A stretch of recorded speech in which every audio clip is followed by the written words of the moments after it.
Well, thank you guys all so much for coming on today. This is another one of our series of, I just got engaged now. What should I do? And we are talking about wedding officiants today. And so I've assembled some of my favorites here to talk about if you're a recently engaged couple, you're wanting to hire an officiant for your wedding, what should you do when you're looking? What questions should you ask? What information? What things do they want to know? It's been very insightful. We've done this with photo and video as well, or photo and DJ as well, and it's been fascinating. The things that I think would be important sometimes are very different than what the vendors want. So, Chanelle, why don't you introduce yourself? We'll go around and then we'll get into some of the talking points here. So, thanks, Reed. Apologize for the cat crying. My name is Chanelle Carlin, and I am based in Okanagan County, Omak, Washington, and I support couples who are wanting to elope and also have a custom ceremony.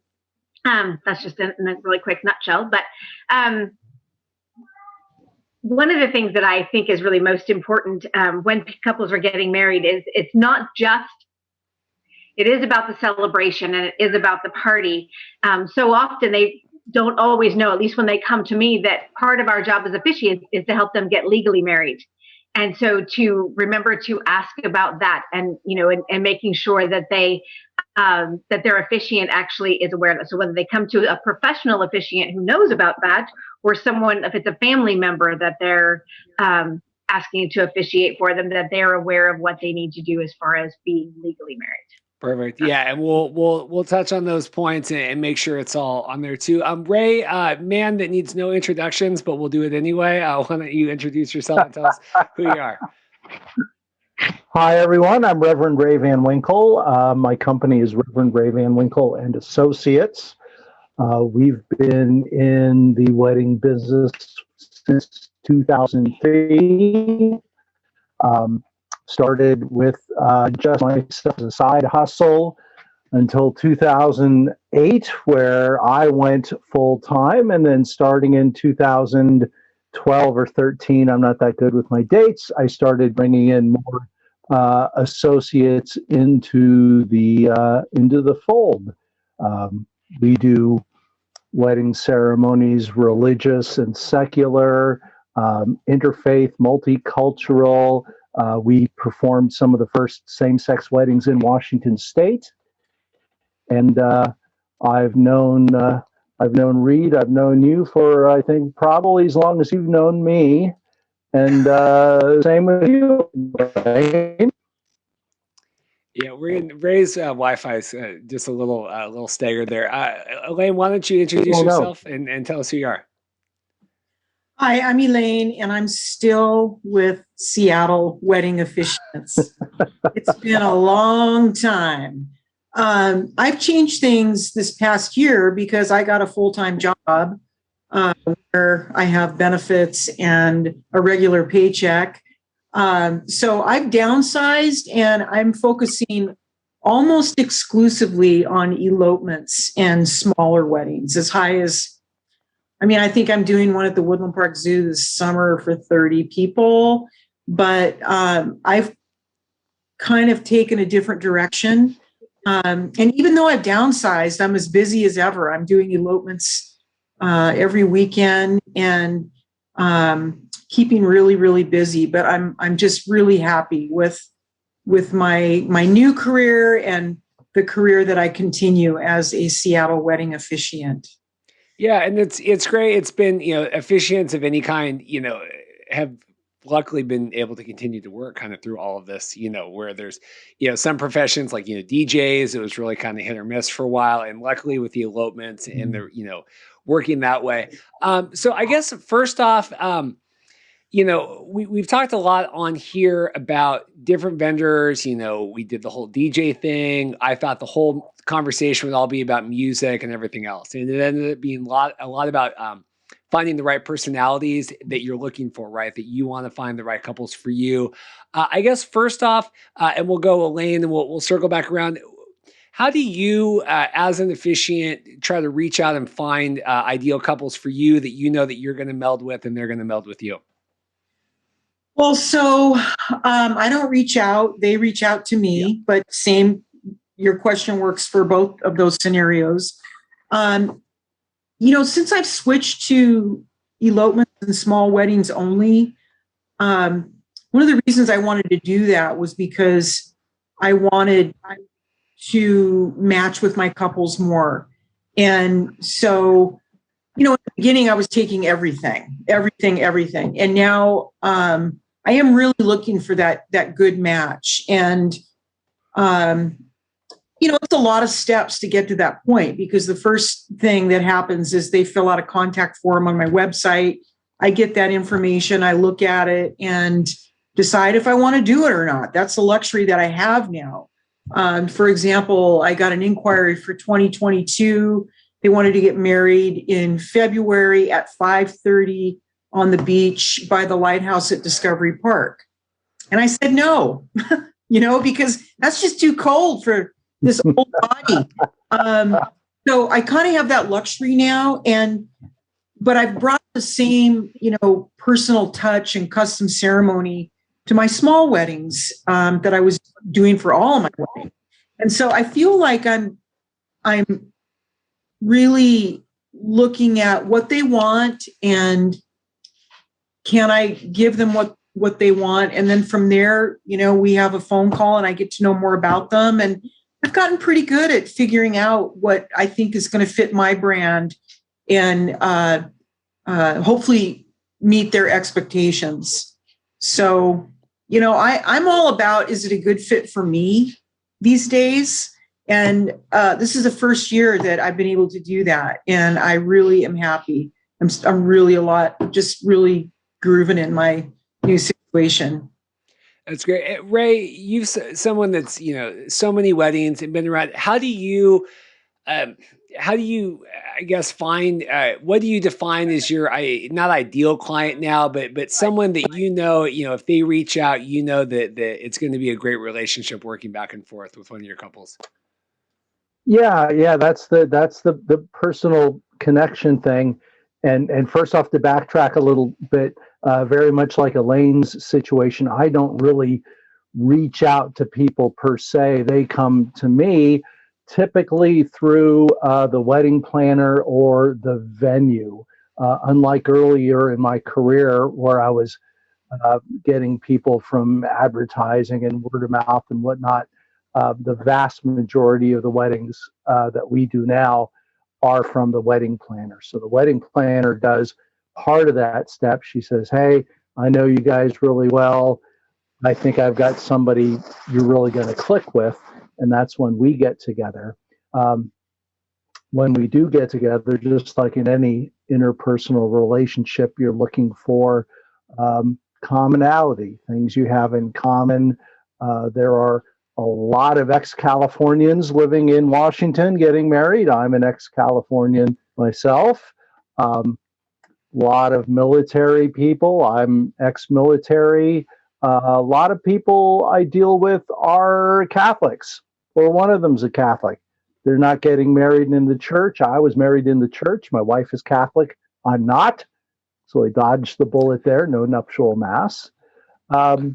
So it's really just, it's a matter and process of that first consultation, hopefully face to face, which hasn't been happening a lot lately. But in that consultation, part of it is you're talking wedding business, what are you looking for in the ceremony, who are your other vendors, etc. And then the other part, though, is just getting to know each other.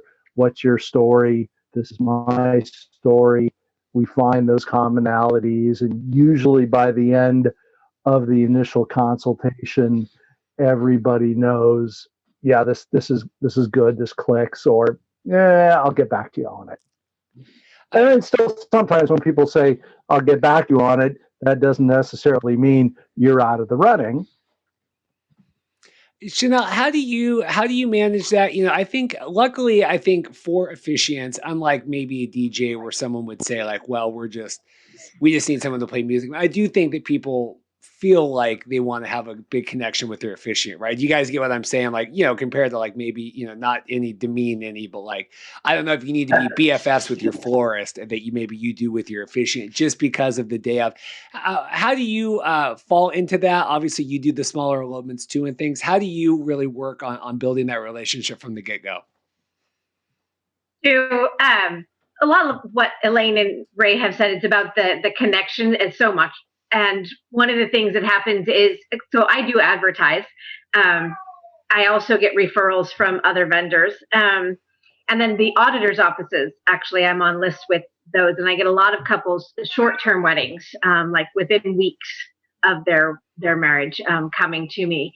So then I'm kind of forced to very quickly build a relationship that allows me the opportunity to get to know the couple as much as possible within a short span of time.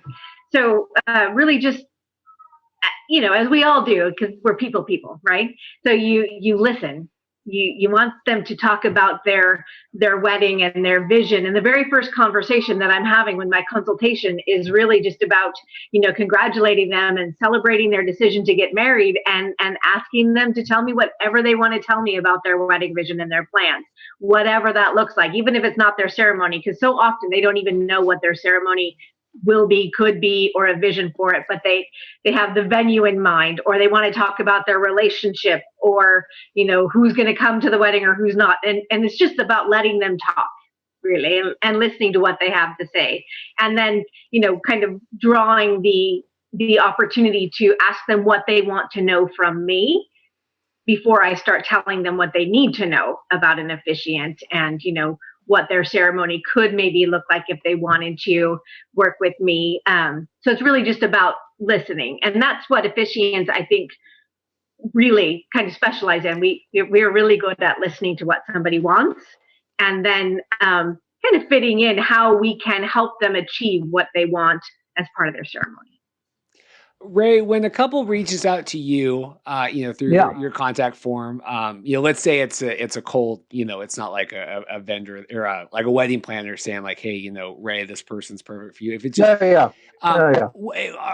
is there certain things that are helpful if a couple knows ahead of time, just in terms of reaching out? I get a lot of emails sometimes like, okay, we're going to have 250 people or whatever. Like that doesn't affect me, right? Is there certain information that couples should have when they're beginning to look for an officiant, what type of ceremony, or is that all stuff that you guys can figure out, during the consultation? For the most part, that's stuff we figure out during the consultation. I've got a very, very brief contact form. It's basically, give me your name, your contact info, what's the date, time, and location of the ceremony, and then we take it from there with my contact back to them to set something up. It is kind of vital for me because I think probably unlike Chanelle and Elaine, I don't know for sure anymore, but I still do more than one ceremony a day when I can. And I get a lot of contacts where people say, this is the date, this is where we're getting married, but then I don't know if they've not set a time yet, or they're automatically assuming that I'm going to keep the entire day open for them. So even just an ish, even if it's like we're thinking late afternoon, 4 to 5-ish, early evening, 6 to 7-ish. This is going to be a brunch wedding. If people can be a little more, just a little more thinking about what general time of day a ceremony is going to be, that's always really appreciated. I think that's a great piece of advice, actually, to bring up, especially for officiants where that is a possibility, right? Where one would assume, like a videographer, we're probably going to be there, the bulk of the day. I think that is a really great point. So yeah, if you're reaching out, because again, I like to have tangible takeaways from these discussions. So if you're talking to an officiant, and again, some do, some multiple and not, but it would be helpful just to realize that certain vendor types, like maybe a florist or an officiant, would be booking multiples on the same day, and so having kind of a general time frame. Elaine, thoughts on that, and then any other information that they could provide ahead of time that's helpful, or is that all just figured out? No, my contact form actually tells me quite a bit. It gives me their basic contact information, the date, the time. Sometimes they don't have a location. And so that's what we're going to talk about in the consultation. And I have a lot of good ones up my sleeve. And, I'm not doing more than one wedding a day. So it's pretty simple for me to be flexible. But knowing the time is really important. The date, if I'm free, I'm probably going to, reach back out to them and talk about things. But so if I'm available on the day, then chances are pretty good we're going to connect. But the time is also important. Those two things are probably the most important things for me. The venue is most of the time it's within an hour from here, and I'm good with that. I will travel.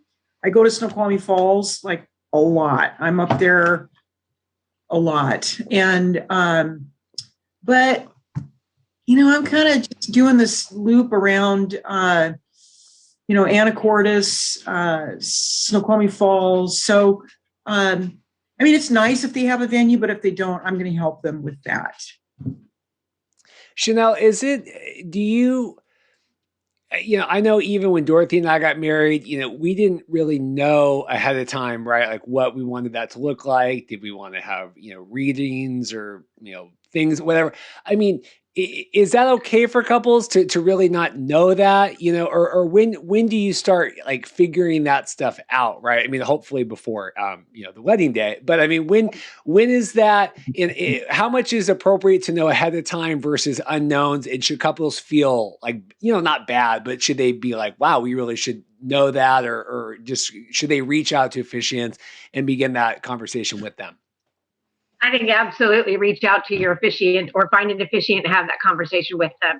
Most of the time, the couples that I'm working with don't know that stuff. They don't have any idea.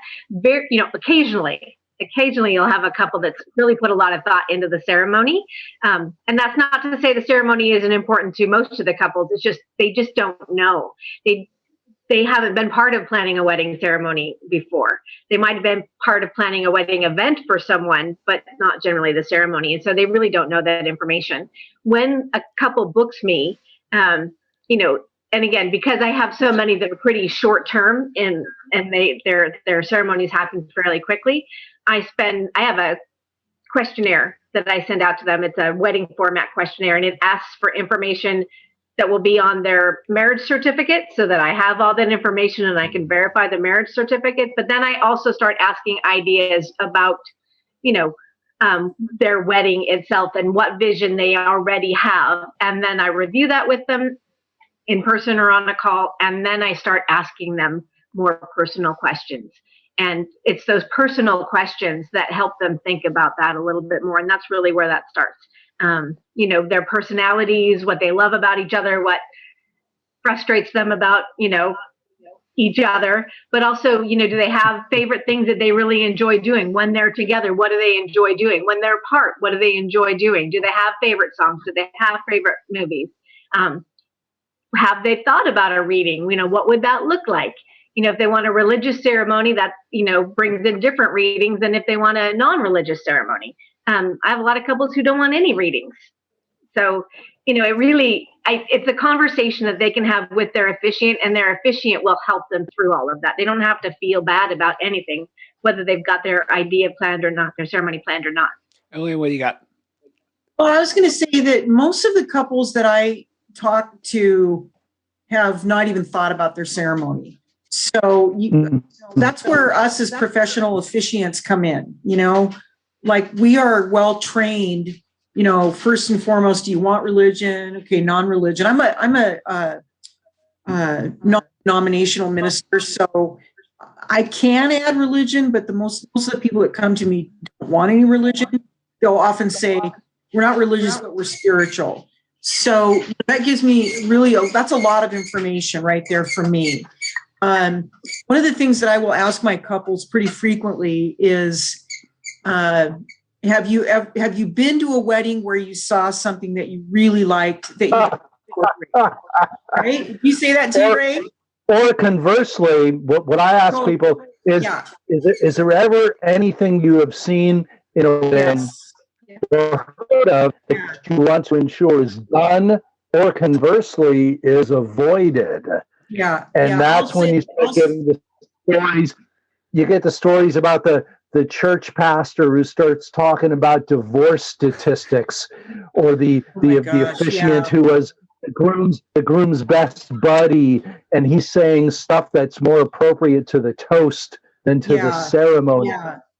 One thing I hear, like I've heard it more than once, is they don't like it when the officiant makes a joke out of everything. And I couldn't do that if I tried, because I've done the ceremonies I've done 1,300 ceremonies, and I feel pretty comfortable with my spiel, but to make jokes is just not my thing. But funny things happen along the way, and everyone laugh. But I really enjoy talking about what options they have, because there are so many options in a ceremony. And another thing that couples will say is that we just want something really short and sweet. And I'll come in and I'll say, just because it's short and sweet doesn't mean that it can't be elegant and lovely, or have all the elements in the ceremony that you expect to have. Yeah, because I've done the really short and sweet ceremony and it just doesn't flow well. And so I'll tell them about their options. And so we really are educating couples on so many levels. And again, that's why we're professionals. We see what needs to be filled in. We answer questions. I love questions. Personally, I wish somebody would ask me something that I don't know. I've been doing this for so long, right? But we'll work on a question for you then, Elaine. I would appreciate that. I've got one for you, Elaine. Oh, no. Given the choice, if you had to do one, would you do a skydiving wedding, a scuba diving wedding, or a nudist wedding? Scuba diving. I've had people ask me that before, and I tell them, and this is totally honest, that I can't swim, I hate heights, nobody wants to see this. Yeah. Well, I'd say that the most adventurous one that I did was in kayaks on Lake Union. Oh, cool. We all rented kayaks from that Aqua Verde restaurant on Lake Union. And I thought I was, I got a single, and it almost got called off because there were white caps on the lake that day. They wanted to do a, what's that, lock and key? Yeah. Yeah, they wanted to do that out on the lake. And so the boats are just rocking and, white caps. And anyway. Talking about the different options and things, Chanelle, do you find that there is just more options now? I think people are so used to having the ceremonies back in the day. They're envisioning the hour-long Catholic Mass. Not that that's not wonderful too, but I think that people get maybe locked into that tradition when there doesn't have to be anymore, right? We can make new traditions. So how do you broach that subject of creativity with your couples, or how do they broach it with you? Maybe it goes both ways. Yeah, well, they most of the time when they come to me, the words short and simple or short and sweet, no more than 15 to 20 minutes. They are coming to me with that. And it's like, well, that's awesome, because I would say the majority of my ceremonies are 15 to 20 minutes. That's not even an issue. But I tell them, that's great, no problem. We can do that. And then as far as, we talk about what that creativity, if you could have anything you wanted, what would it be? Where are you planning to have your ceremony? And I have more and more couples that are coming to me in these great places. Last October, I did one on Sunrise at Mount Rainier at sunrise. They were dressed to the nines. It was freezing cold, but it was beautiful. It was absolutely that sounds spectacular. Beautiful. It was so gorgeous. And then we could take in their dreams and their relationship and tie that into their desire to have their ceremony on the mountain with their closest family. And so as we talk about that, it's like, who's going to be there? Why is it important that they're there? Why did you choose this place that you want to be married? What's important about that place? And actually just starting them thinking about those things. I have a couple that I'll be officiating for in September. They have nicknames for each other. And they actually took those nicknames and the groom painted their invitations, a custom invitation for each person. There's 10 people that are going to be at the wedding. And he took the characters, their nicknames, and made characters and hand painted their wedding invitations. And they wanted to share that with me because they want that incorporated into their ceremony. I'm like, right on. That sounds brilliant. I love that. It's those kinds of things. It's just through that conversation. Ray, I want to talk about, when it comes to the ceremony, we're going through, we just did an elopement on Saturday, and I can't remember the officiant's name, but the script, it was very by the script, right? Like I've heard this exact same thing a million times, which is not necessarily a bad thing, right? Because the couple has not, right? They have never heard this, right? It's new to them, yeah. Yeah. So I want to talk to you. We'll talk to everybody, but we'll start with Ray. How do you balance that, or how does that work? Or I know Chanelle, right? I mean, are they all different? How does that work, and how do you put that together for the couple, or what should they know ahead of time about that? Right. Well, the way I run it, and it's similar to how some people do, but it's also different. At my price point for doing weddings, I don't custom write wedding ceremony. I've written a ceremony book. I take the wedding ceremony, break it down into its 12 composite parts, and then for each segment or chapter, as it were, of the ceremony, I give you around 15 to 20 different options to choose from. So the mathematics is such that you are going to have literally, I don't know if it's literal, but you're going to have tons of different variations. My book, however, is a tool that my couples use as much of or as little of as they want. So I oftentimes have people adding in their own material. Maybe somebody doesn't like any of my ring exchanges. They go find something they like better. They incorporate it into my template. If I like their contributions enough, I do steal them, and they go into my book for next year.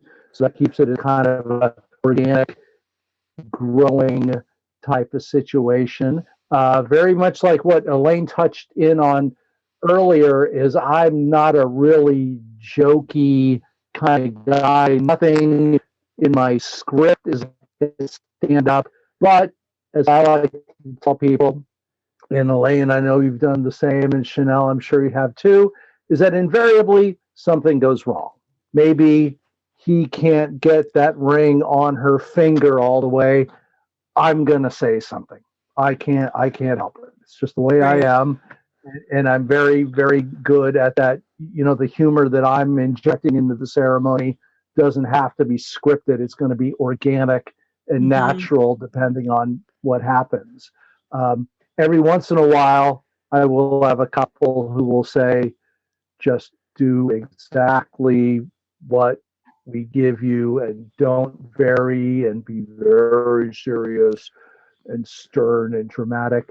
For the most part, people don't want that these days. They want lighthearted, humorous, and celebratory.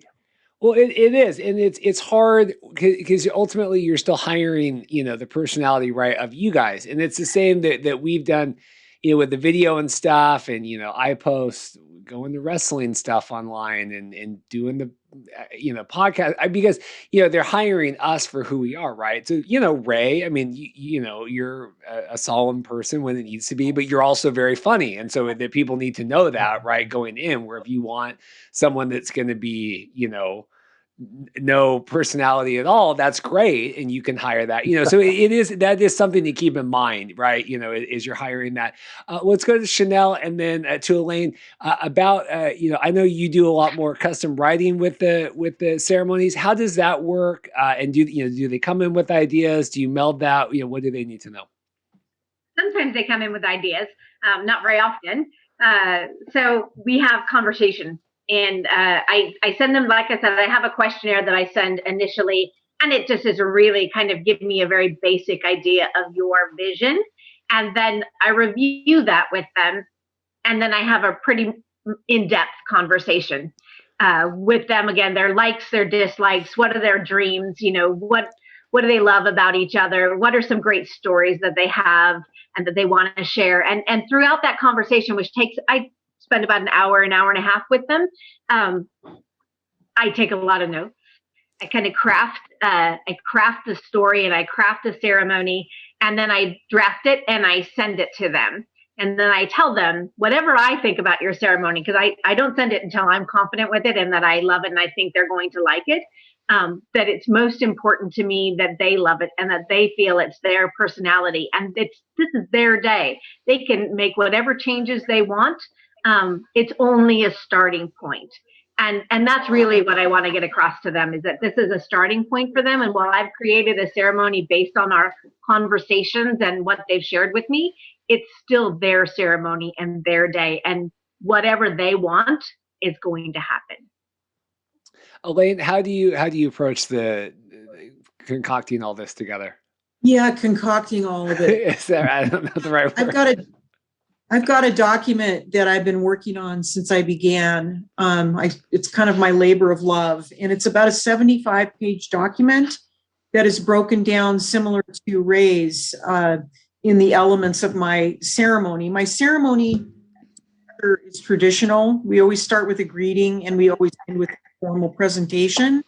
But what I provide are dozens, actually, dozens of options for the couple to choose from, for the greeting, for the reflections on marriage, vows, unless they want to write their own personal vows, and on and on. So I've never seen the same ceremony twice. It's remarkable because they have so many options. But the way that we work is that we collaborate. I send them the documents. I also have I have a religious readings file and a non-religious readings file, which is mostly, it's a great document. It's got readings in it, everything from Shakespeare to excerpts from books like Hitchhiker's Guide to the Galaxy and some Ernest Hemingway. And so they get both of those documents, and they cut and paste what resonates with them into a draft. And then it comes to me and I review it for flow and clarity. What I'm looking for are repeats, and my eye's really trained to catch that. And we just go back and forth until we get what they like. And I'm not customizing a lot of my ceremonies now. I customized every single one of my large ceremonies, but the elopements, not so much. I will personalize the greetings often, but if they want me to include something that's particular to them, I'm really flexible. I guess the point is you have to be flexible. You provide a structure, and then you produce something that is based on their wishes. And you might use all of my materials. They might bring in their own. But we collaborate. It's very much a collaboration. It's so interesting to listen to all you guys talk, and obviously everyone goes about it different ways. And even like with our videos, we're very formulaic in terms of I could have the same template every time of kind of generally, where things are going to go. But then, the uniqueness of the day, right, makes every single couple feel like it's there. So it is interesting where like, sometimes templates or cookie cutters or things like that, sound weird, but like it's almost just gives you the framework to put all that stuff in there. It's just really fascinating listening to all you guys talk about it, because obviously, I don't make, wedding ceremonies. Ray, did you have a comment? Reed, do me a favor, Reed, and don't use the phrase cookie cutter. Yeah. Because to me, that implies you've got one ceremony and you're putting name here, and that's it. So I'm gonna slap you a couple times. Yeah, no, absolutely. Yeah, and I think that's why we've all been successful, because we provide a unique service that people who've worked with us have given us great reviews, and it's we're not paying anybody to do that. I always tell couples, you know what, I can talk about myself all day long. you want to hear what other people are saying, go to these places and read my reviews. You know, so we work really hard for our couples, whether it's an elopement or a large wedding. No, absolutely. One thing I know Elaine's going to head off here pretty soon. One thing I want to get all your points about. We'll start with Elaine and go around. Were you guys, and as officiants, we did the DJ one. You know, people are really hiring you guys for who you are, right? Where like you could be a jerk photographer and still have great work, and people, right? But generally, I mean, I'm making light here, but officiants, I mean, more than anything else, right? It really is what you do, and then also who you are. So how do you? I guess just thoughts on that. How do you approach that? I mean, I could formulate more of a question, but just that's kind of where I'm going with that. So Elaine, let's start with you and go around. Yeah, I can answer that really easily. I am my genuine self when I'm working with couples. In that initial consultation, we're going to find similarities. I was born and raised in Seattle. You know, if people are from Seattle and their families are all from Seattle, I want to know where they lived. You know, we have so much in common just based on that one fact. And you know, I really want to know about people. So I ask a lot of questions, and that's just my genuine self. I'm always very curious and inquisitive about what other people are doing. You know, like I'll go to a party and ask somebody, what do you do for a living? You know, it's out of the wedding industry. And it's not because I'm trying to be arrogant. It's because I really want to know what you do. I'm really curious about your life. And so being my genuine self, I have to be honest, it doesn't win me every single couple, because there are some people who are ultra conservative who don't really want to talk about themselves. You know, why would she ask that? But I'm still going to do it because I've been really successful, and I'm still a wedding officiant in business. And I'm really proud of who I am. You know, I'm really proud of who I am. And so that's what they're going to see. I'm not going to be some phony person. Anyway, that's my superpower. Okay. Is being my genuine self. It's great. Ray, how do you approach that? Yeah, somewhat similar. Being, I mean, if you're, no matter what you're doing in life, if you're not being your true self, you're being false to yourself. And why are you doing this? In every type of job I've had in my life, and I've done lots of sales positions in the past, you're not selling a product, you're selling yourself. And in our business now, our product is ourself.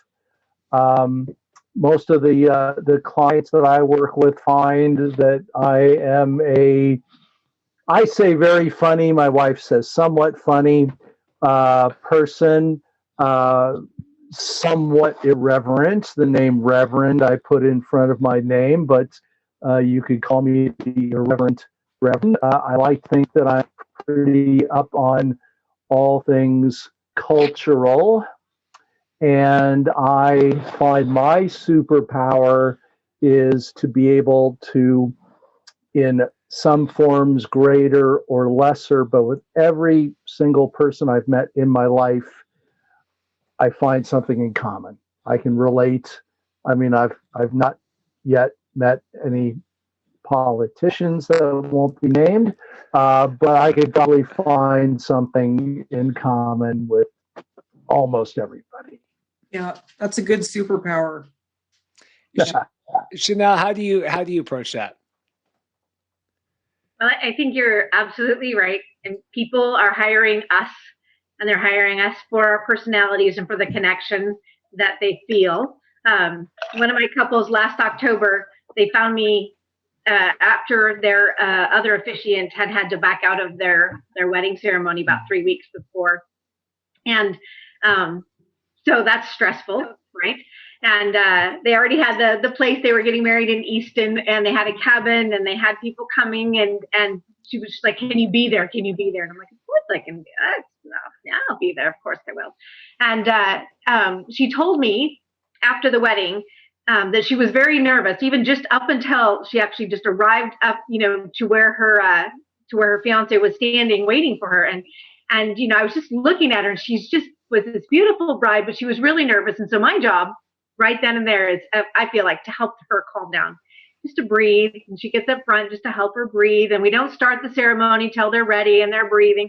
And then we do the ceremony. And in the photos afterwards, she was so impressed. And she said, I could tell. She goes, not only did I feel more calm when I saw you just there, she says, you were just radiating this love and this desire for us to enjoy our day. That's great. And that's really, she said, that's really what it was about. She goes, I could tell you love what you do. Like, yeah. I do love what I do. Yeah.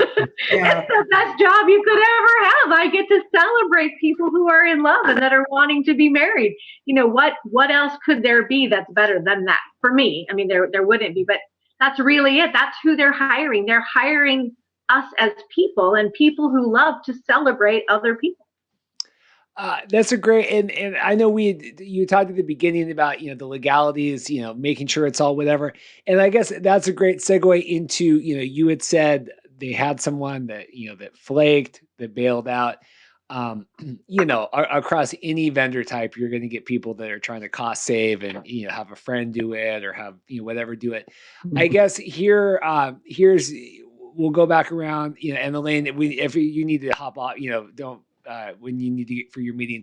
But I want to hear your thoughts on that, about everyone's thoughts about, hiring someone, yes, it's more expensive than, having someone do it, off Craigslist or whatever, but the things that go along with that, right? The dependability, and then obviously making sure everything's done legally and whatever. Chanelle, do you have thoughts on that? And then we'll go around. Absolutely. I have an agreement with my couples, and that agreement says, how we'll communicate with one another, but mostly it's that I will be there for them. And unless something dramatic, like, the world falls apart and things have to be canceled, or I'm in an accident and I can't actually physically get there, I will do everything in my power to be there, or I will find somebody who can be. That they need to be able to have that to count on. It's so stressful to plan a wedding. And if you don't know that you can count on that person, why do you want to have that stress? So that's why professionals are really, really key, that they're going to actually be there and they're going to know what they're doing. Ray, thoughts on that? And then, making sure that everything's done legally. I mean, if anything, more than anything else. Yeah, well, yeah, to me, it falls into three main categories. Number one, Chanelle, you picked up on, is that you're paying a professional because a professional is going to be there. The second reason you're paying a professional is because the professional is going to be able to present the ceremony the way you want it done. Your guests are going to be able to hear what you're saying. The ring is not going to get fumbled. The officiant is not going to forget to ask everyone to be seated after the bride comes down the aisle. That's a big one. And then number three is you can guarantee that you will actually be legally married. It's not that much of a problem when you have a professional wedding planner, because every wedding planner I know first hates dealing with amateur officiants, because they've got to kind of bird dog them and make sure they fill all the paperwork out properly.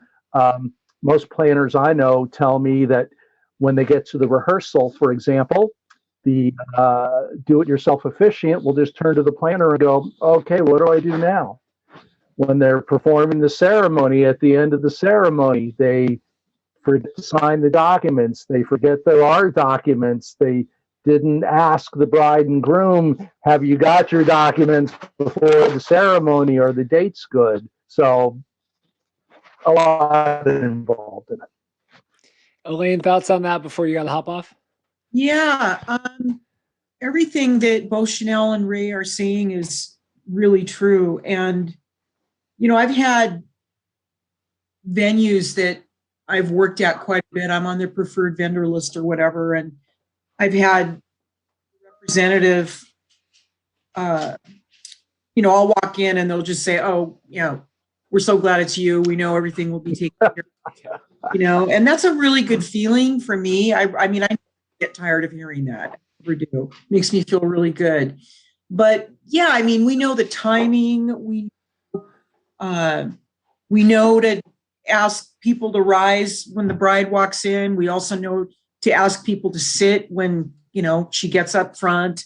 And as far as the marriage paperwork goes, yeah, I mean, that's really an important piece, because if you don't get that right, it's going to back out by the auditors. And it either goes to it's supposed to come back to the officiant, but sometimes it goes to the client and they're all freaked out. So one thing that I do insist on is privacy when we fill out the paperwork, because, mistakes happen, and the more privacy that we have is going to ensure that the document is going to be completed correctly. We just know what to ask. We know what to do. We know how to provide an exceptional service for our couples. Perfect. No, I have to go. Yep. Because I have to hop into another meeting. Perfect. We'll see you. Thank you so much.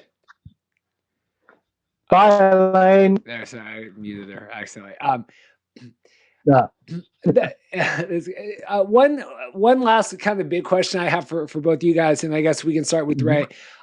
Elaine had talked about, a lot of people say nowadays, we're spiritual, we're not religious, we want to have some, sense of that. I want to talk about, how do you guys both doing your ceremonies balance that, where you still have the reverendness, there's some spirituality to it, but it still is kind of like hip and modern, right? Where it's not something. Does that make sense? So how do you approach that, Ray? Well, yeah. The spiritual but not religious. That's the new denomination. You should put up churches that say spiritual but not religious. In regards to that, and again, this is part and parcel of the first consultation we do, where we find out if the couple wants any religious content in the ceremony, or if they wish to stay away from that. The way I define to my couples a religious ceremony is basically we have a prayer at the beginning, a benediction at the end, a mention of God every once in a while. Nothing heavy-handed or overt. I'll honestly. Oh, we might have lost Ray there for a second. Chanelle, why don't you carry on? I'll mute Ray here. We'll get him back on. Okay. So I'm the kind of the same. So there's a couple of things that I think are really funny. I get a lot of, we're spiritual, but we're not religious. We don't go to church, I'm like, okay, well, not a problem. Do you want to invite God in or not invite him in? And what does that look like? So, and similar to what Ray was saying, there's if they want to have a blessing, you can have a prayer or a blessing, and a blessing doesn't have to be a prayer. And sometimes they don't even want a blessing. They just want to welcome their guests and acknowledge, and that's fine too. But I think, and one of the things that comes across is I always let couples know that they are honoring me by allowing me to officiate, and their guests are honoring them by being there. But a wedding ceremony is sacred. So whether it's religious, non-religious, non-denominational, it's a very intimate, personal commitment. And so I think it's one of the things that I talk with them about is the sacredness of that. And we still have it hip. We can still have it modern. We'll have their readings, their music, whatever, but it's still, they're taking time to actually commit to another person. And so then we talk about that sacred. Ray, we lost you for a minute there. Finish your thoughts. You said you had included, some mentions of God, incorporating some of the things. So how do you keep the spirituality with the modern wedding ceremonies? Yeah, boy, that is an interesting question. How do you keep the spirituality? It's, boy, I don't know quite how to put this. I don't know that I've ever had anybody ask me, by virtue of what we're doing, it has the spiritual component to it. And even the verbiage that we use that has no overtly religious content is still spiritual in nature. If it was not as spiritual in nature, it'd be a courthouse wedding. Do you take her? I do. Do you take him? I do. Boom, you're married. So just by the sheerness of bringing in everybody and all the other components of it, it still helps elevate exactly. it more. Just people gathering together to do something in common is spiritual.